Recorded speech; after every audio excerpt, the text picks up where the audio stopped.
Hello knitters, Barbara Benson here. I am an independent knitwear designer who also likes to make videos here on my YouTube channel, Watch Barbara Knit. Make sure to check in the description below where you'll find links to all of my social media outlets, how to join the Watch Barbara Knit Facebook group, where to find my patterns so you can knit them up for yourself, and how to support me on Patreon.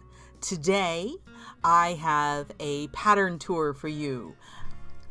So excited! Pattern tours are what I do when I release a new pattern. I take photographs and I put everything up on both Ravelry and Lovecrafts, and it's all out there, but I really feel that unless you can see the piece in motion, and it's hard to judge. What does it drape? What does it look like? How big is it really? There's so many things that still photos cannot show you. So I decided to make these videos. And the name of my new shawl is Perseverance.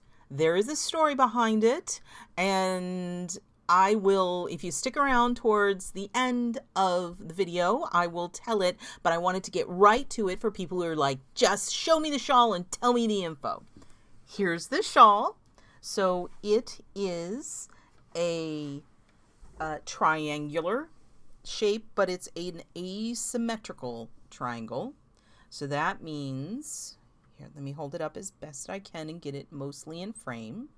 That means that it starts at this point with only like 3 stitches cast on, and then grows, and then it keeps on growing, and the rows just get longer and longer, and eventually you get to this other end, and that is your bind off. Now it's asymmetrical. You can see here that it's long, and then your bind off is one of your ends of the triangle. It is worked on the bias, which gives it beautiful drape. All that means is instead of just increasing on one edge, you're increasing on this upper edge, but also decreasing on this. So on the right side, you increase on the top end, the neckline, and there's a slip knit down there, which brings these two together. And then on the wrong side is where your actual structural, like shaping increase happens. There's an increase on the wrong side that actually adds a stitch to your row count. The increase on the right side is paired with the decrease, so there's no net increase of your row. But what that does is you can see you're knitting back and forth like this, but the biasing makes the columns move, and it just gives it beautiful drape. It changes how, and drape is one of the things you really look for in a shawl. The concept behind this shawl. So 2 summers ago, I came up with this idea. You typically see a shawl. Here, I'm going to stick it back up here for a moment. There we go. That doesn't look good. There we go. You typically see a shawl. They start, and then they have a lot of either stockinette or garter, and then along the bottom you have a fun trim, beautiful lace, colorwork, whatever you like. And my idea was, what happens? Could I move that lace that's typically at the bottom and move it up so it's around the neckline? I called it face framing lace. And I designed 2 shawls like that. One's Argyroneta and the other one's Onoclea. I'll put links in the description below to those. And after I posted the second one, a couple different people on various social media platforms were like, could you make it so there's lace at both the top and the bottom? And this is my answer to that question. There's a reason why it took 2 years. That's the story at the end of the video. So this shawl is knit with, and I don't know if there's any way that you can really see it. Can you see there? You can see a little bit. Can you see how it's fuzzy? Well, it is knit with 2 strands of yarn. It's knit with a fingering weight yarn held together with a lace weight mohair yarn. So you're knitting with the 2 strands at the same time, pretending they're one yarn. And that is giving you this absolutely, if you could feel this, it is so soft. And the mohair brings this gorgeous halo, you can see, to the party and the fuzz. But the other super interesting thing is that, oh, but it's so warm, I cannot put it on me. So, oh, let me look in my bag. So this is what I have left of the fingering weight yarn. The pattern is designed to use as much of the yarn as you can use. You can adjust the pattern and do more or less of the repeats based on how much yarn you have. So you can make it bigger, you can make it smaller. This is the fingering weight yarn I used. It's still a little funny right there. Oh, get up there. Silent partner, behave. So, I just yelled at a mannequin. So this is Kitty B Knitting. She's a dyer, and I actually know her personally. I work with her at A Good Yarn Sarasota. She is a local to Sarasota, Florida dyer, and she's also a designer. This base is Largo, and it's a beautiful yarn, and it's a very unique. It is an alpaca silk linen blend, which is really interesting, and I wanted to play with it because I've seen alpaca and silk before, but bringing the linen was super interesting. Both silk and alpaca have amazing drape. They're completely like floopy, and it's beautiful, and there's wonderful applications for that yarn. But the linen brings a body and a lightness to it that gives it more heft without bringing any additional real warmth, because linen is a plant fiber and it's not that insulating. It's cooling fiber. So it's a really interesting mix. So this is the Largo, and the name of the yarn, the color is Thank the Lord for the Nighttime. And then I used this for the mohair. This is Shibui Silk Cloud in the color Twilight, and you can see it's got this faint purpley gray color. So this is the gray that the base was, and what happens is when you hold it with the mohair, holding the mohair together shifts the color, and what you ended up with is this. You can see it's definitely a different color than just the straight gray. You get that, can you see it? It's really subtle and cool. It has that blue haze to it. And so you've got the gray and it just shifts it. Now, you could knit this shawl just with the fingering weight and it would still be beautiful. And pretty much any fingering weight you would want, as long as you had the yardage. Well, and then again, you could make it smaller because it is adjustable. And I used the Silk Cloud. Now, yardage. This is something we really need to talk about. So the yardage on this was 438 yards is the put up on this. This is 100 grams. The Silk Cloud has a 25 gram put up, and I'm not 100% how much, but it definitely was not enough. So I had to use 2 balls of this, and this is how much is left of the second ball. I only used about 10 grams of the second ball. So you're going to have leftover mohair, but I don't think that's a huge chore. I'm going to try to figure out something. I've got about 17 grams here. I'm going to figure out something else to do with this because it's gorgeous. There are a lot of other mohairs that are out there. This lace weight mohair is a popular thing right now. There are a lot of indie dyers who have started dyeing them. I know that Neighborhood Fiber Company has one. I know that Miss Babs has one. I know that Knitted Wit has one. There's a lot of them.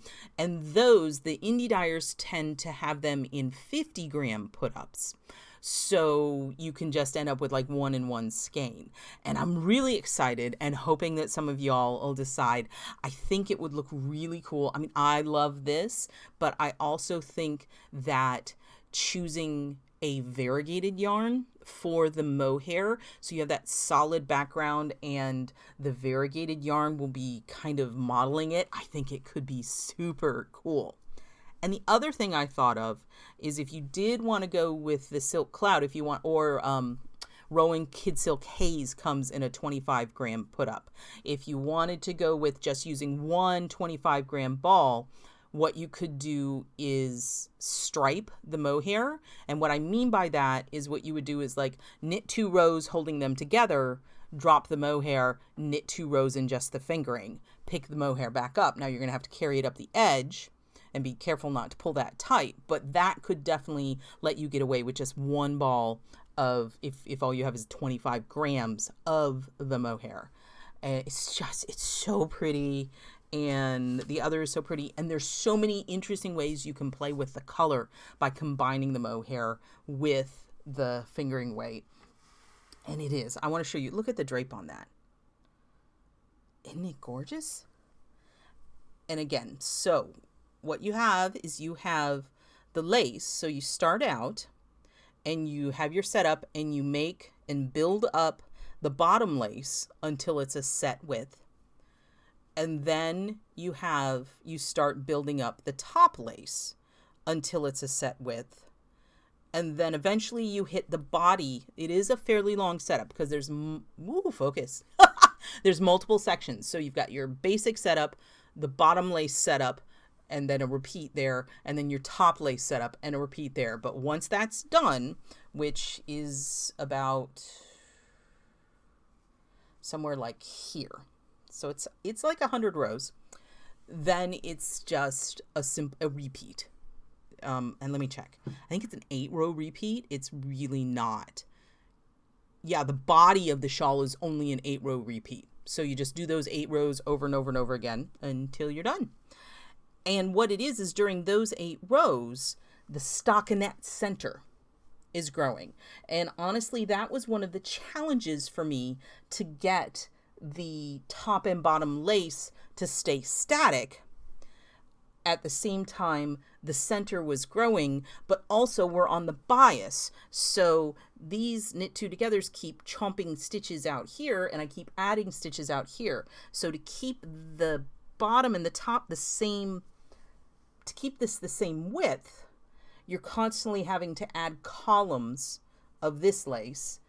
And here at the top, to keep this the same width, you're constantly having to end the columns. I know that doesn't make any sense, and it doesn't have to because I worked it all into the instructions. And the solution I came up with is using stitch markers. So what it is you'll place stitch markers and you work, it tells you, repeat to this stitch marker, and the stitch marker essentially frames the stockinette section. So then you work stockinette and then you start the lace. And then, but what you're doing is you're putting in stitch markers, and then when everything has to shift, there are rows where you have to take out the stitch marker, purl 4 stitches, put the stitch marker back. So you're changing your goalposts because everything's doing this bit. It sounds complicated. It's not. It really isn't. I'm not saying this is a beginner-friendly shawl.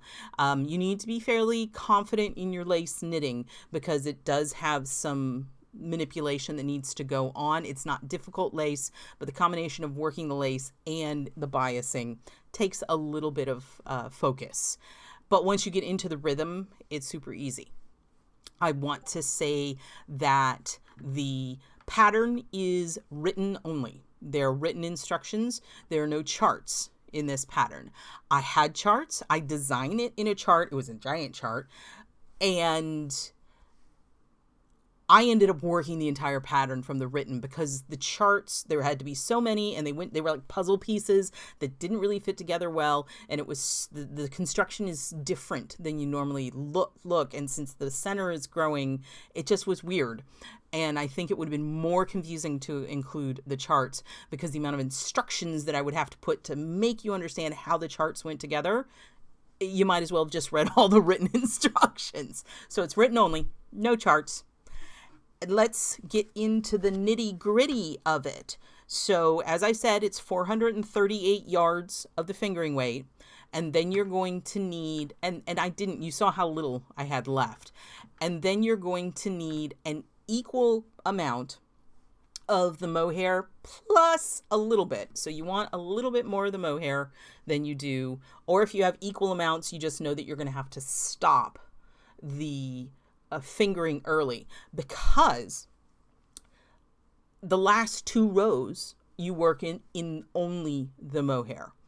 And you're like, what? That is kind of crazy. And I might just put the picture up on the screen so you can see it, but I'm going to try to show it to you. So when we're ending, we have these, see, I wanted there to be a little lace on the bottom. I didn't want there to be enough lace on the bottom to make it look like, I didn't want it to look like it was framed all 3 sides. I just wanted a little trim to end it. But if you look here on the bind off, look how it's almost invisible. What it is on the bind off, well, the row before the bind off, so the final wrong side row, you actually switch needle sizes and you're going to go up to a larger needle. I did the whole thing on a 5, and then for the bind off, I go up to a 7. And you work that last row on the 7 using only the mohair. You drop the fingering weight and we're just doing that last row on the mohair, and then you do the bind off with the mohair only. And it gives it this really visually, I mean, it's strong and it's bound off, but it's visually an insubstantial bind off, because I wanted it to look like it just sort of magically ends. Here, let me see if I can hold it a different way. There we go. You can see it. I'll probably, there. I'll probably also put the picture up. So those are all the details of this shawl. Here, let me show you the back. You can really see. So the lace columns are separated by pearl ditches. And so you can see on the back, you can see those here. There you go. That you can really see it. You can see where it's pearls on the right side. So on the wrong side, it's knit columns. And then this is the reverse stockinette. So the back, I think, is kind of interesting as well, because it's got those ridges and essentially reverse stockinette lace. Size-wise, from the neck down to the asymmetrical point at the deepest part is 20 inches. That's 51 centimeters. And then the widest point across the wingspan, which is kind of, it's going to curve a little bit and it's going to be across, is 55.5 inches, which is 141 centimeters. I used, as I said, a US size 5, which is a 3.75 millimeter needle for the 99% of the shawl. And then at those last 2 rows, I used a US size 7, which is a 4.5 millimeter for that bind off and the last row. And you're going to need a circular needle, because this bind off, you get to the point where there's a lot of stitches on your needle, and you're going to need at least a 32-inch circular. I probably knitted on something more in the 40 to 47 inch, because I like to lay things out and look at them and see how things are going. The gauge is 9 stitches and 15 rows over 2 inches, 5 centimeters in the stockinette. So that tells you that. You're going to need 2 stitch markers to work this, because it's marking, as I said, those 2 edges. Let's see if there's any other information. No, I think that's it. I think that's all about the shawl. I'm so happy with how it came out, and I'm glad. Here, let's pull this around so you can see the beautiful, beautiful lace. And I'm glad that this is finally here. And that is, I told you, now it's story time. I understand if you're heading out, but if you want to stick around. So I originally started designing this right after people asked for it, and I figured it out, and I wrote the pattern, and I started knitting the sample, and it was right when we moved to Florida. And some of y'all might remember this because I think I talked about it on the YouTube thing here. And long story short, my husband accidentally threw my entire knitting bag in the washing machine. And the sample that I was working on for this was in that bag, and it was completely ruined. It was a very special skein that I had gotten at a yarn event. It was at SAF, I think, and it was a alpaca silk cashmere blend, and it going through the washing machine, I had to cut it off of the needles. It was felted so badly. The ball was felted, and that sort of disheartened me from the project. I knew it was going to be pretty, but it was a little it was like, oh, I don't know what to do. And because it had been such special yarn, you know what? These wrinkles drive me crazy. There we go. And because it was such special yarn, I had visualized it in that yarn, and I had swatched it in that yarn, I was having a very hard time coming up with what yarn to do it in, because it was completely written. The pattern was done, and time passed, and I kept looking at stuff, and nothing seemed right. And then just at the beginning of this year, well, over the last 6 months or a little bit longer, over the last year or so, Mohair has this lace weight Mohair, and holding it double has experienced a real resurgence in popularity. And I started eyeballing that and thinking, that's interesting, and I might try to play with that. And so then I was at, I work at my yarn store, and I started looking at this beautiful, and I realized that this Largo had the alpaca silk linen blend, and it's a really interesting and really unique, and that's what the original yarn was, interesting in a unique blend. And then the two ideas kind of married with the holding the yarn double with the Mohair and this, and it just kind of came together. And so I spent like a good chunk of time in between working trying to figure out what colors I wanted to match up. And I pulled the silk cloud off the wall. I got some kid silk haze. I was matching colors, and this is where I arrived at. But there's so many other colors and combinations you can choose. And my plan was, this was the yarn and the project that I was going to take on my trip, because we were going on spring break with my family, and I was going to knit it on the airplane and knit it while I was there. And we got on the airplane, and things were a little weird, but it was at that point where they hadn't quite come out and said, officials hadn't quite come out and said, don't travel. They were like, be careful, wear masks. And while we were in Puerto Rico, while we were there, everything went crazy. And it's while we were there, we'd only been there a few days, and the governor of Puerto Rico shut down everything. It was safe at home.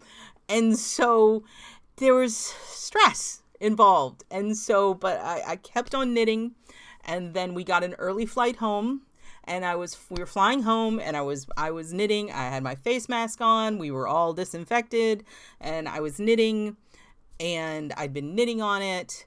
And we got home, and then we had to self-quarantine for 14 days, and I was knitting. And after a while, I'd gotten a lot of it done, and I realized that I had made an error on the airplane.